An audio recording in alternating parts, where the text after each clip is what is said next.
So Sunday was the panels. But I will start with Friday's panel, which was James Marsters.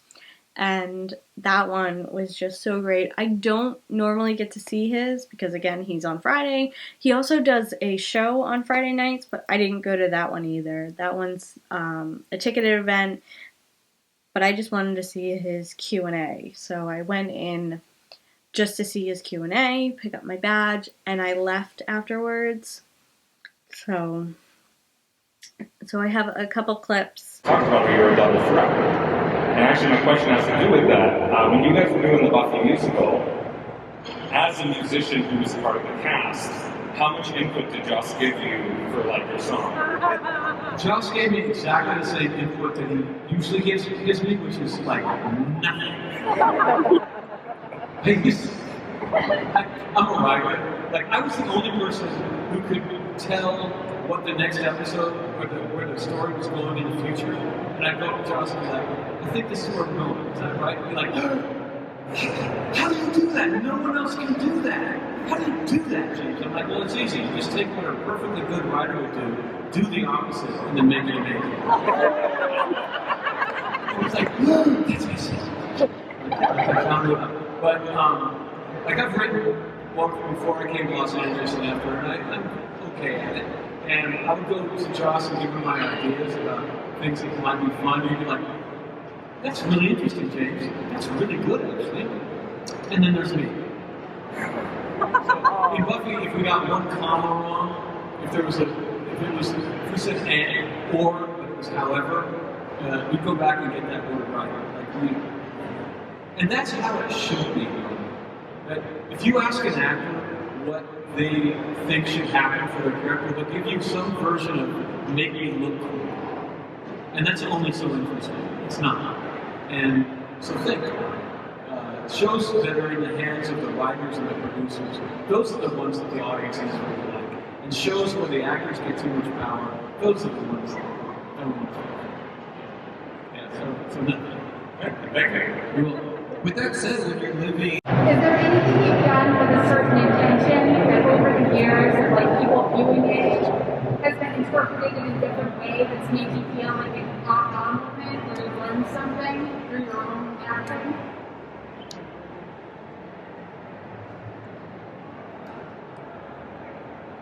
That's a really good question. It really makes me pause. I guess I've just been surprised how my vulnerability leaked out so completely in the early episodes of Buffy. I wasn't trying to have that happen. I was really just enjoying playing this really badass vampire character. And that little kid came out a lot more than I would have liked, but I'm really glad he did. Because as you can probably tell, I've got a kind of a goofy kid thing in me. I like to have fun in life. And that kind of came to the fore a lot more. I guess I realized there's more of that in it. That's the real me. It's kind of weird that I play so many villains. Because that's not me really, you know? Can you give me the quote again from Joss? So it was art isn't your pet, it's your kid. Wait, art? Art isn't your pet, it's your kid. It grows up and it talks back.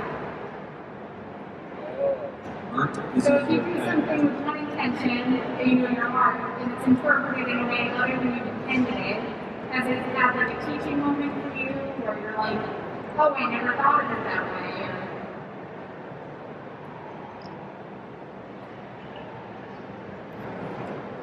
Not yet. Not yet. Sorry, it's such a good question. I wish I had a really wonderful answer. Like I'm tempted to lie. I'll take a lie. Yeah, it's a really good question. It really is. Yeah. I'm gonna think about that. Yeah. Well, that's for next year. And yeah, so it was really great to, see him and get to see his Q&A, because that was something that I didn't really get to see. And it was also great because I was like front row. He was like right in front of me, and it was great. I enjoyed it, and I hope if he's if he comes back to Boston in the future, I hope to be able to go to the show that he puts on as well, where he sings, because he usually has his guitar and he's usually singing in that event. So I've not gotten to see that, but I would love to. So hopefully, maybe next time. Fingers crossed. We'll see. And so Sunday's panel started with Kate Cassidy. Amazing. Thank you.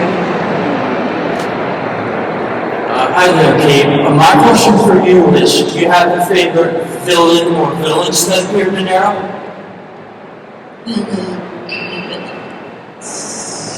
I enjoyed John Barrowman. I love John Barrowman. Malcolm. This is not on Arrow, but just in general, I really also want to play, I know this goes back to somebody else's question earlier, but the Joker? Why can't a woman play the Joker? I mean, he has a daughter. Well, that's the thing. They've never had his. Everybody has their origin, but nobody knows his. Right, so just putting it out there, I would make a really crazy video. So it would have been cool if the Joker was on Arrow.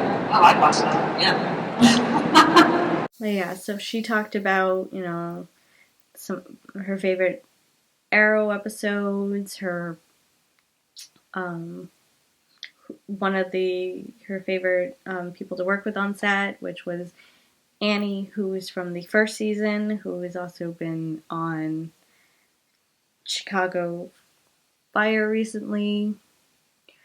Her character left at the end of not the last season, but the season before that. Not the season that just ended, but the season that... So it was season 8 that she ended in. My brain just went like, not the last season, but the season before that. It's like, that doesn't really make sense. It does, but last season was season 9, and she ended her run at the end of season 8. So, but yeah, I like Annie's character on Arrow, and when I watched it, I was so sad that they just kind of like wrote her off in season 2. Like, why? It's like, why did they just decide to get rid of her? I don't know. It was maybe because she might have ended up with another show, and that could have been one of the reasons, because I know she started on she did Charlie's Angels TV show, and that only went for one season, so I don't know if she had something else or what, but I liked her character on Angel on Arrow, and I was very sad to see her character just randomly disappear. And then she also did talk about, Supernatural, and how when she was on the show, it's like Jared and Jensen would try to get her to break, and she was so focused, and she takes her work seriously, that she, was trying so hard not to break, but the two of them just really wanted her to break, which, they're very jokey, and it's fun to hear other stories. But she also, this was also something that I did not know, is that apparently she thought that she was going to be around for a little bit longer on Supernatural than she actually was. And I mean, I love Second Ruby, but it would have been interesting to see how she took, Ruby going up until the end of season 4. So that definitely would have been interesting. But I mean, we did get Genevieve, and Genevieve was fun to see. Of course, her chemistry with, Jared was really great, and I'm just kind of my brain is just trying to think, going what would it have been like? But that was just something I did not know, so But it was kind of nice hearing her talk about Supernatural. But she did mention that, that was a while ago. Of course it was. It was season 3. It's back in like 2007. So that's almost like, what, 13 years ago? Yeah, I think that was like 13 years ago. So yeah, it's been a while. But I mean, but it was fun. I wasn't originally going to go to her panel, but then I decided to because I really wanted a good spot for like Tom Cavanaugh and Lucifer's in the Lucifer panel. But also it's like since I didn't really have that much of an interaction with her for the autograph, I was like, you know what? I kind of want to go to her panel and listen to her talk and hear different stories. So I'm happy I went. It was really great getting to hear her talk about Arrow and the different things. So that was definitely fun. And then after hers was Michael Rooker. He's from Guardians of the Galaxy. I did not really know who he was. I knew that, he's an actor. I knew he's from Guardians of the Galaxy, but I actually haven't watched Guardians of the Galaxy. I'm a terrible Marvel fan. I've seen Iron Man, I've seen the Avengers, and then I've seen the Avengers Infinity War and Avengers Endgame, but I have not really seen any of the other Marvel movies, with the exception of Spider-Man Far From Home and Spider-Man Homecoming. Though I watched Spider-Man Homecoming after Spider-Man Far From Home. Like I said, terrible Marvel fan. But yeah, so I've never been to a Michael Rooker event, and apparently it was so much fun, and I was like laughing the entire time. So John Barrowman, for his Q&A, which I did not go to, and I should have, but I had photo ops, so I wasn't able to go. But yeah, so he wore a dress to his, and it was a TARDIS dress from Doctor Who.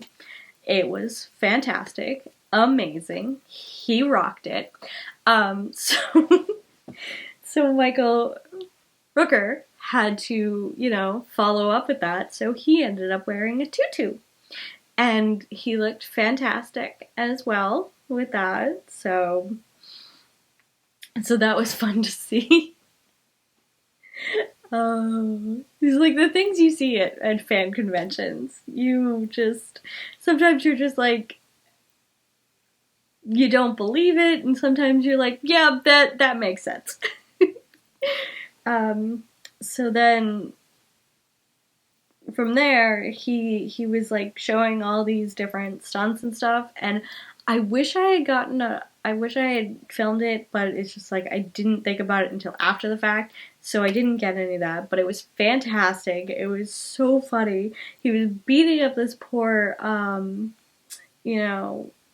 MC, but of course, they've worked together before at different conventions. Like he's the moderator of the panel. MC, moderator. Yeah, my brain can't think of words today, but yeah, so the moderator, poor guy, is getting beat up because he's showing him all the different ways that he does certain stunts. So after that, he ends up like going through the line of people who have questions, and the one thing I love is that he's just like going through them so fast, and he's just giving like one word answers or a couple word answers. Like someone asks like how did he like working on Guardians of the Galaxy, and he's like, pretty great, and then he'd move on. And then once he got through like the line of people, he started going into the audience and asking questions. And near the end of it, someone gave him a umbrella because his character in Guardians of the Galaxy says, you know, I'm Mary Poppins, y'all. So he now has an umbrella so he can be Mary Poppins. So I do have a small clip of him saying the line from Guardians of the Galaxy with a fan. 2, 3. I'm Mary Poppins, y'all!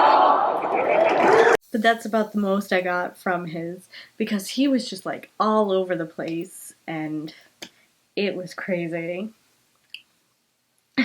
But it was like so fun, and if he ever comes back to Boston, I will definitely go to his panel again, because it was so much fun. It's like I was smiling and I was laughing, and it was just a great time all around. I would hate to get caught with the mic for him, but because that would be doubly as crazy as like actually stepping up to the mic and having a question. I would never do that. That's just not who I am. But it was such a fun time. And then after his was Tom Cavanaugh, who I was waiting for. There was a lot of questions about Wells, the different Wells that he played. I think I mentioned it earlier on that he was surprised about the amount of people that actually knew Ed. But Ed was such a good show, and he did happen to mention to why Ed is not on like any of the streaming programs or on DVDs, because apparently they don't have the rights to the music in the show, so that's why it's not on anything. But if it ever does come on anything, I highly recommend watching it. It's such a good show. He does such a great job. Like I said, that is what I know him from. Ever had any trouble connecting to one of the roles that you played? That's a tremendous question.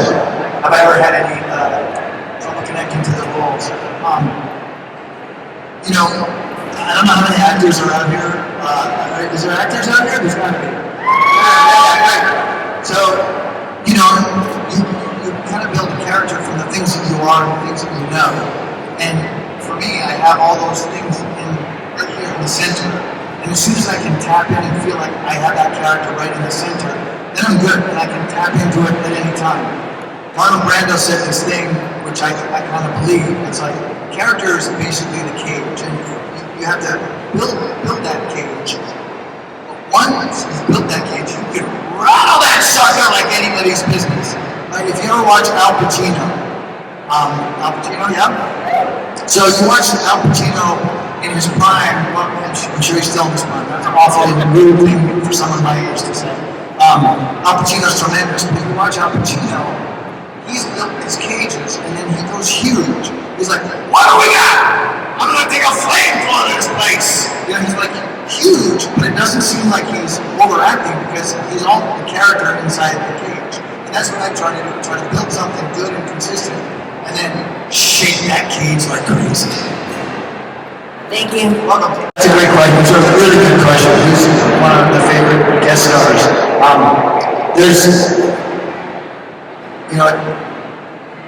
We've been really fortunate with so many. I will say that because I was directing him when he came to set for the first time, and I just am a massive fan. When Danny Trejo came to be part of the Flash. Danny's story is incredible. Google Danny if you don't know his story. His journey is, I'm sure you know, amazing. And there he was, and you just kind of sit and talk about, what his experiences were, and then you would go and do some crazy action. And one of the things I realized about Danny is that Danny, more than some people, depends a lot on the direction. Because he started so late.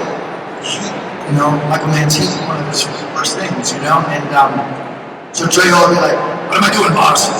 And you'd be like, oh, okay, so you're going to come here, and then you're going to face off against that guy, and then you're going to run out of here. when do I run? When I point at him, perfect. And then he would nail it every time. And he's one of those guys that is really giving to other people because everybody wants a piece of Danny Trejo off camera, and he's there for everybody all the time.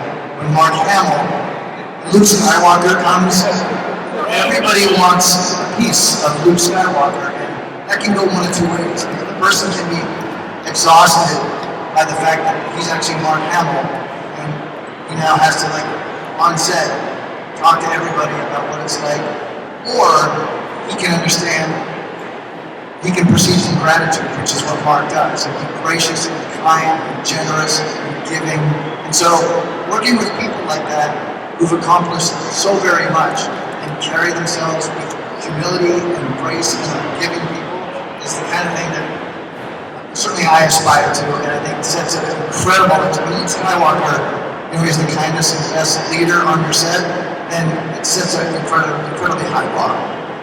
You ready? So if we're gonna do this, then you're gonna have to, like, help me out. You're gonna have to call action. Ready? Anytime. Wait. Gotta get into it. Okay. Action. Wait.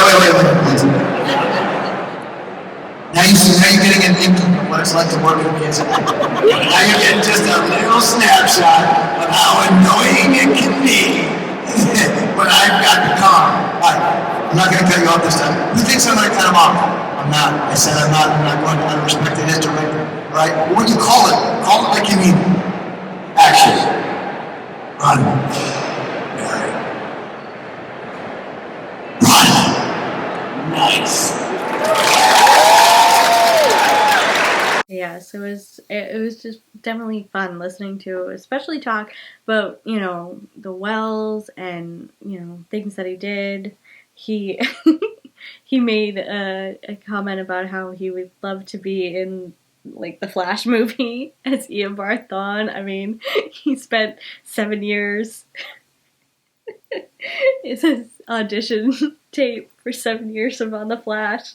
I mean, he would make a great Ian Barthon in the movie, but who knows what they plan on doing. So is he did also kind of, like, talk about his directing and about all that, and so, but it was definitely it was fun listening to hear him. What am I saying?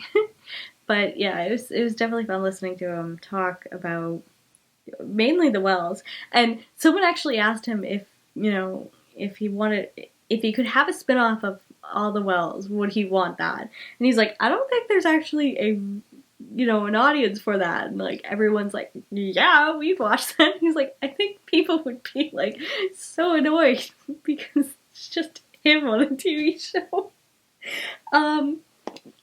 To see him play all the different Welleses is just amazing. Like, the amount of Wells he has come up with in The Flash is fantastic. And when they, like, killed them all off, it was devastating. And yes, they kind of all ended up showing up in Nash's brain, so they would kind of live through that.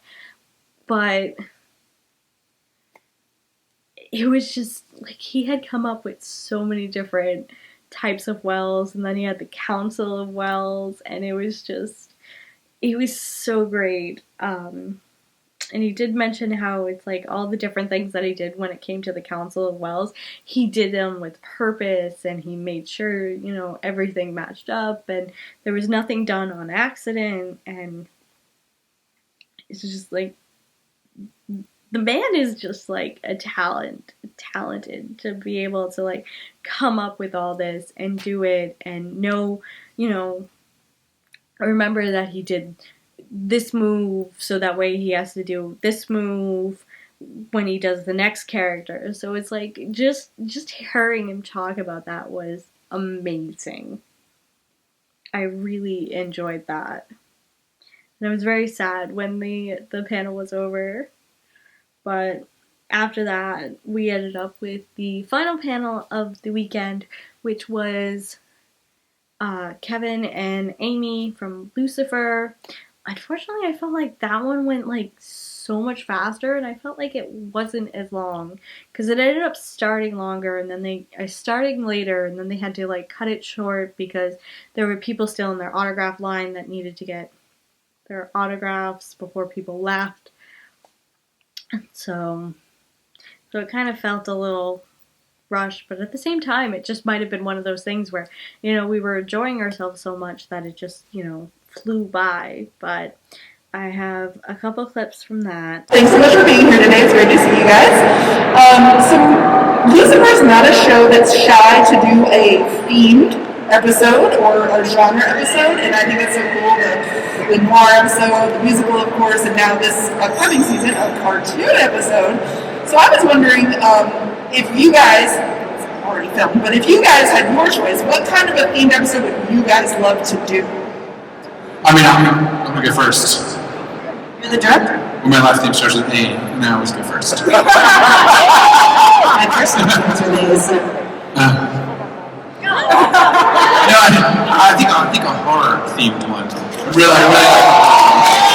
Yeah. So look out for my directorial debut because it's going to be in that world. That's good. To that point, I will say, when Kevin directed his amazing episode, which he directs 2 of, he made that scene when Ella, I hope it's no spoilers, but Ella is getting choked out by her serial killer boyfriend. He decided to make it black on the frame, so it's like she was passing out while she was getting choked out, and he's like, I really want this to be so scary. So anyway, I feel like you added some darkness to. I try to add a little bit. But we have our own style on the show, so you kind of got to stick to what they do and add little elements here and there. Yeah. Definitely mine would be the horror world. Mine's so predictable. I would do a musical with singing and dancing, and I've always wanted to actually have an episode at a convention, so that we could just see like all these cool costumes, and then something happens. Someone gets kidnapped, and Ella's got to be on the case. No, Do we not have one like she came from like a Star Trek convention, she got to wear like Spock ears and stuff. But I felt like it would have been so cool to have like a whole episode inside a convention, because there's so much like you can have different. You can write an entire crazy 150 season show based in a convention. I mean, just over the 3 days of a convention weekend, a city comes up out of nothing, and then by the end of the 3rd day, it's gone. Exactly, and you can have the murderer in cosplay, right? So you you know what I mean? And you're like, is that a fake? Like, is that fake or is that real? So I just think that's where I would put it if I was directing. Like the whole episode would just take place at a convention. And then Ella could do her thing, God, I'm so funny. It's wasted. I'm very klutzy. Under that vodka. Very clumsy and klutzy. Awesome, thank you so much. I'm so excited for the new season to come out, guys. Jesus, my question is for both of you, obviously. What was your favorite moment, or just favorite part about working with the Lucifer cast? How much love we actually shared together. We became super tight.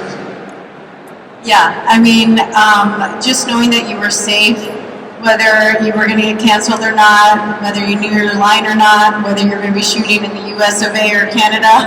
It was like a little caravan of nomads. We were like a little circus. And we became tight. All right, well, we have each other's backs, and, we'll just take it day by day.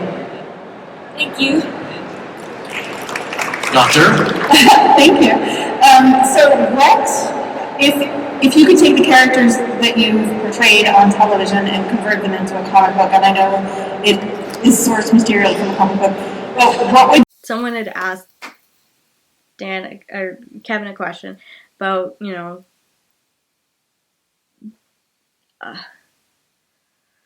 Dan, if he goes through some journey in season 6 to end up, coming out of hell, and Kevin immediately goes, it's like, I already know Dan's story and what happens to him. And it was just so funny how he just blurts that out, and it's like, of course we know that because they've shot season 6. Like, season 6 is all done. It's airing on Friday of this week, but I was just like, so and they kept joking about like NDAs and how it's like Amy kept talking about how she's got this project, she can't tell anyone, but she's so excited. So one of the jokes they said was, if Amy had talked about it, she's like, she's got this red dot on the back of her head, and if she talks about it, they're gonna take her out. It's like, oh. And then I think, so Kevin, after Kevin says, he already knows what happens with Dan, he's like, believe it was when he like joked that, he got hit for saying that because, spoilers, can't say anything. And they were really good about that, about not, saying too many spoilers. And not many people really asked about season 6, which was good. More people seem to ask about, past episodes or past things. Like they asked about favorite musical number, and of course Kevin said his favorite was his musical number, which was really good. And Amy said hers was the very first musical number, which was Another One Bites Dust, which involved like just about everyone. With the exception of Maze. Maze was the only one. Maze and Linda. No, DB wasn't there either. So it wasn't like, it was half the group. So it was like Lauren, Dan, Lauren. It was Chloe, Lucifer, Dan, and Ella. So it was them, it was theirs. But I mean, like, it was a big number. It was like on this football field, you had all these people, so it was a fantastic number too. I loved it. But she was also talking about how they had to get everything. They only had like one take to get everything right because like the sun was going down. They had to do all this, and it was just so great listening to her talk about that. They also talked a lot about representation and different things that they've done that they would love to see. And Kevin also talked about his tattoos. Someone asked him if they would talk about it and his meaning behind them. So that was lovely to hear all the different meanings. He has a lot of tattoos that are very special to, well, he said all his tattoos are very special to him. But he has a lot that have to do with family on both arms. He also had one like on his arm here that he didn't really mention, but of course after he started talking about them, it's like they kind of gave them a little bit of a 5-minute warning, so they had to get through all these questions, which sucked, but it happens, especially when you're the last panel and you're trying to get everything done. But yeah, so, and that kind of like ended it with the panel between them. Of course, the moderators